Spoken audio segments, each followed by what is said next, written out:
قرآن کے اندر وہ ایک آیت ہے کہ جب تم پھنستے ہو تو تم میری طرف لوٹتے ہو، جب تم نکل جاتے ہو تو تم یہ کہتے ہو کہ یہ میرا ہی علم تھا، یہ میری دانشوری تھی کہ میں نکل گیا ہوں. یہ اللہ تعالیٰ نے قرآن میں یہ بھی بتا دی ہے.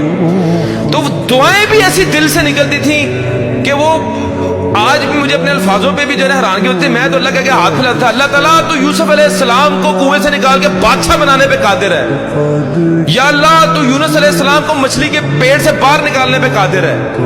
یا اللہ تو محمد صلی اللہ علیہ وسلم کو غار سے نکالنے پہ قادر ہے. یا اللہ تو موسیٰ علیہ السلام کو فرعون کے اوپر غالب کرنے پہ قادر ہے. یا اللہ تو ابراہیم علیہ السلام کو آگ سے نکالنے پر قادر ہے. یا اللہ میرا مسئلہ تیرے آگے کیا ہے؟